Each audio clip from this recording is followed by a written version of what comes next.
Hello again, and welcome to another podcast. Now, one of the most listened to podcasts that I put out in the last few months focused on questions, 3 questions that you can ask that will transform your sales results. So if you haven't listened to that one, I do recommend that you have a listen, because I do go into some specific questions that can really help you change your results. And I focused on 3 areas where I know a lot of salespeople tend to get it wrong.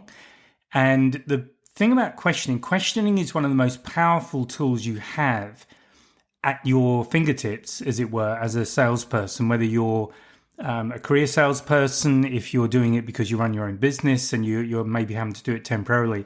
But your questioning is really important. So in this podcast, what I'm going to talk about are the 5 types of question. Now, you can really split questions any way you like. So I've just semi-arbitrarily picked 5 different categories, but I think they do cover off the important categories that you need to be thinking of at different points in the sale. And I'll also give you a few examples so you've got something to go away and apply, because the point of this, and also of the sales training course that I offer, is to make sure that you go away with things that you can implement straight away. And I think that's the most important thing. This podcast, the course, everything I do, they're not about giving you theory. They're about giving you things you can apply straight away. So let's get going. Before I do, please remember to like and subscribe. Most people who listen don't subscribe, and I really wish you would, because that way you do get the latest podcast. It helps me with my visibility, and hopefully everybody wins. So the first category of question I'm going to talk about is what I'm calling discovery and qualification questions. So the idea of these are the very first questions you will ask when you meet a potential client. And the reason I say potential is that not everyone you meet will be a client. And this in itself is one of the mistakes that I've seen a lot of salespeople make. They try to sell to everybody. And in fact, one of the most important things you can do is to come up with questions that will allow you to exclude the people who you know will not buy from you. And I've spoken about this before. The reason is very simple, that you have a limited amount of time. You really need to spend most of that time with the people who are most likely to buy from you. If you start chasing anybody, the chances are that you will spend most of your time with people who will never buy from you. So that's one mindset thing to just get your head around. As I said, a lot of people think they have to sell to everybody.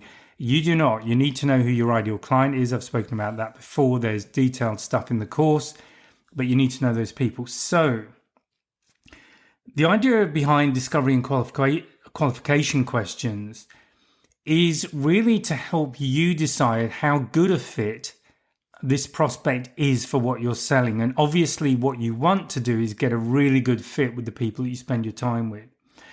So the kind of questions that you are asking about are just to clarify, first of all, what prompted them to start looking for a solution now, if they are somebody who's approached you either through an ad or directly, however it might be.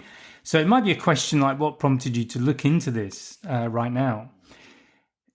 Another great question is to ask, what are the challenges that you're currently facing with whatever the problem is that you're solving? And obviously, if they're talking to you because they want you to solve a problem for them. So you need to be clear exactly what that problem is, because they may think that you can solve their problem. In reality, they might have the wrong problem.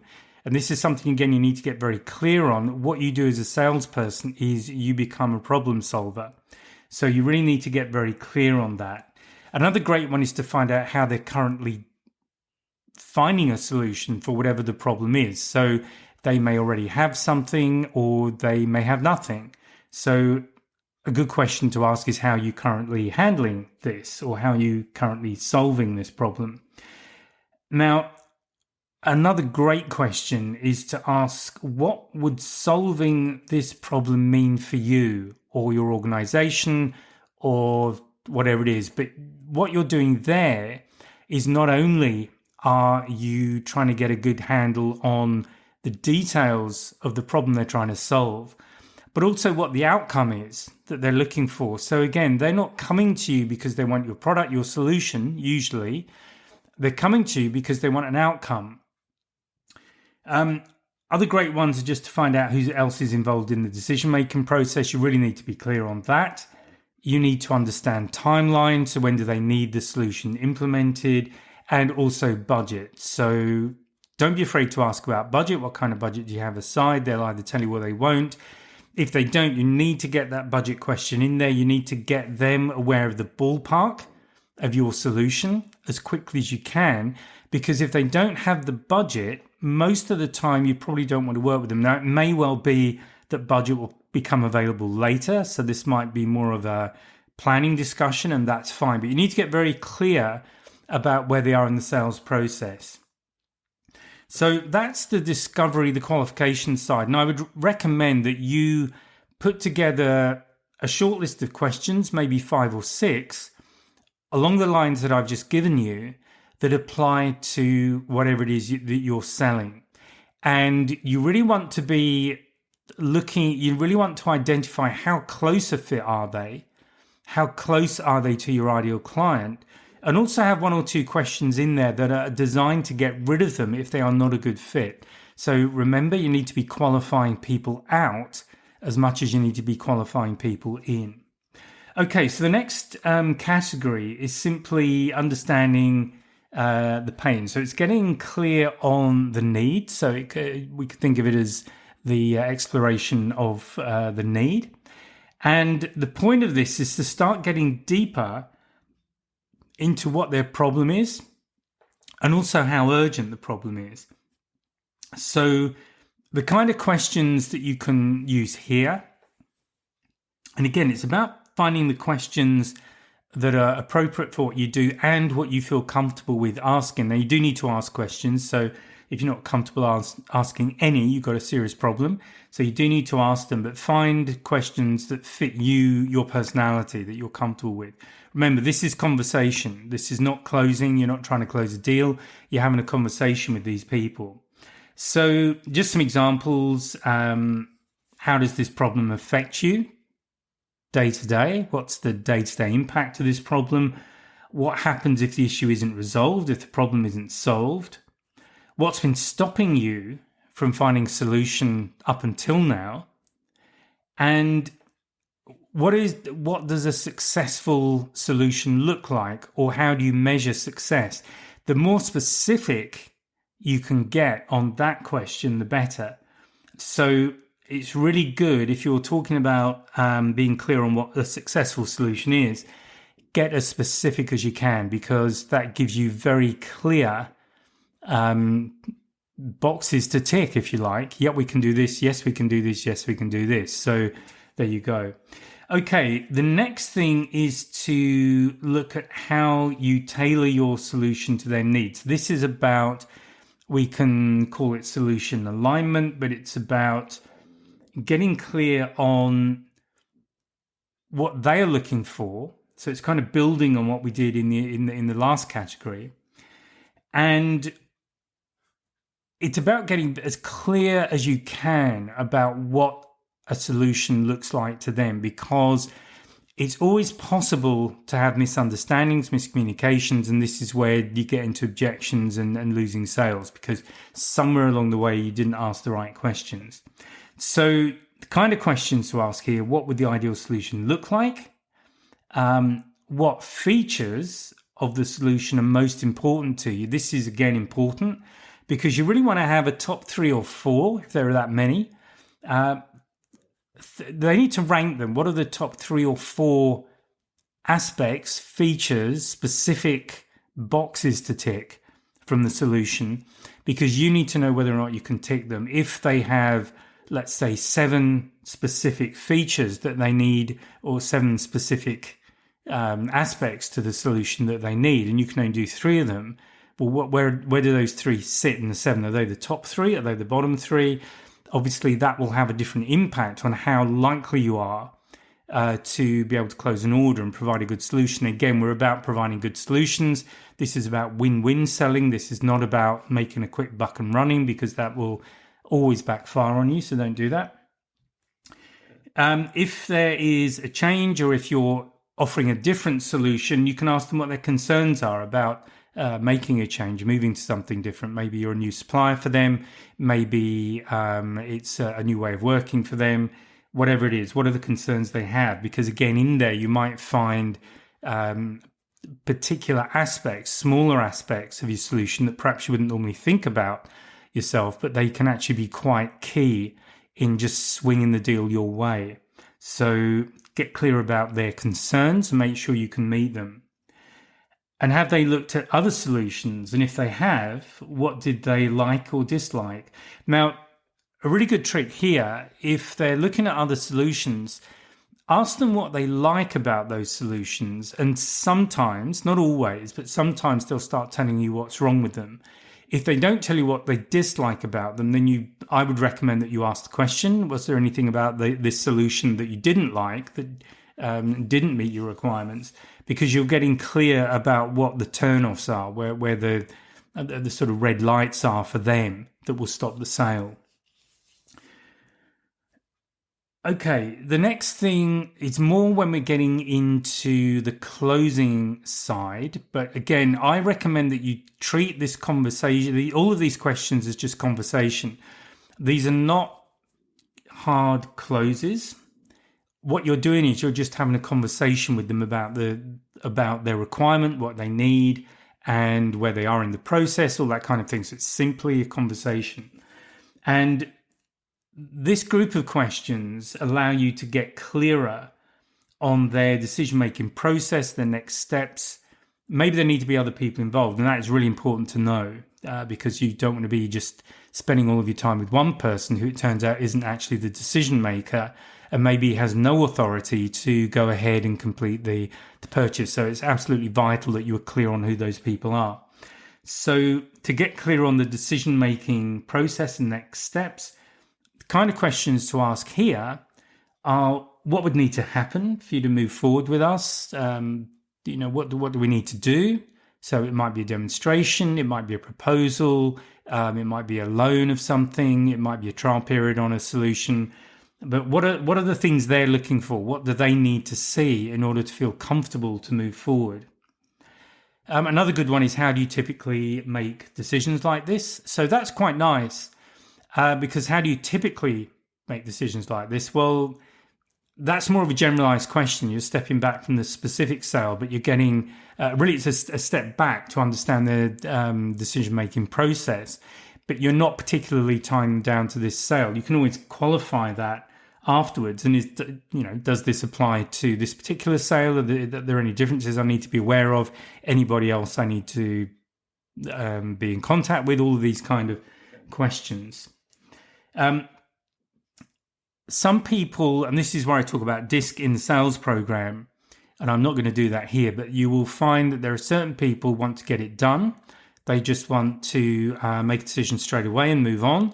Other people definitely need time. If you try and close them, those particular type of people, what they'll do, they'll feel pressured. They'll feel if they ask for time, there may be a risk of confrontation with you, and they're confrontation averse. And they will basically say what they think you want to hear, and then you won't hear from them again. So it is really important that you understand if the person you're talking to is someone who likes to just get it done, make a decision quickly, or are they somebody who genuinely needs to think about it? So a good question to ask here is, when should we follow up to discuss the next steps? Or really an alternative to that would be to get clear on what the next steps are and then start asking, okay, if the next step is, for example, a demonstration, okay, how do we, or when should we begin to get the demonstration set up? When would you like to have that? Keep it moving, keep the momentum going, work with them, respect them, and but get very clear, be clear on their process. If there is an objection, which is generally a concern, an objection, as I've spoken about in other podcasts, means that you've missed something. And often an objection is not because they're saying no, but they have a concern. So a great thing to try and get that out of the way, because you may or may not be able to resolve it immediately, is simply to ask if we can address this concern, whatever it is, would you then be ready to move forward? So that's kind of getting a yes. And one of the good things to do in sales is to get people saying yes to you as often as possible. Now, there's another group of questions that go beyond the direct sale. It's about relationship building. They are more effective with some people than others, and that's covered in the DISC stuff that I talk about. And so some people will like them. They'll actually feel that you genuinely have an interest in them and you want to help them. Others will get a bit irritated by them. So I'm not going to go into who's who because there isn't time in the podcast. It's all in the course, obviously. But these kind of things are designed to build rapport, and with certain people that's really important. Some people don't care, other people it is. So if you're building rapport, and this is more the chit-chatty stuff, and if you're anything like me, you probably don't put too much importance on that, or I never used to. But now that I recognize that for some people it's actually really important, I'm much more aware of when to use them. So the kind of questions are simply things like, what got you into your current role? Or how did you get into that sort of thing? What's been your proudest achievement this year? That's quite a nice one. What do you enjoy most about your work? Those kinds of things. As I say, some people will really value that interaction. Other people will be incredibly irritated by it. So it is important to be careful how you're using that. Okay, so I'm just going to quickly recap the categories. I'm not going to recap all the questions, but just to give you a recap. So the first group of questions were the discovery, the qualification questions. Now, these are really important. In many ways, these are the most important questions you're going to ask because you need to make sure that the people that you go with beyond this stage are people where you have a very good chance, and by that I mean a probably 75% or better probability of selling. And certainly anybody who's less than 50, I would generally recommend certainly not continuing with at that point. Maybe they may be the kind of people that you just keep in contact with, and that there's a particular point when they will buy. But the discovery and qualification questions are really important because you need to get rid of the people who are not going to buy from you. You need to be spending time with the people who will. We then moved further. We built on those qualification questions with the exploration, looking at what they need, so getting clearer on the need, and also some of the pain, getting clear on what the pain points are, because we do provide solutions, and generally a solution is there because there's pain.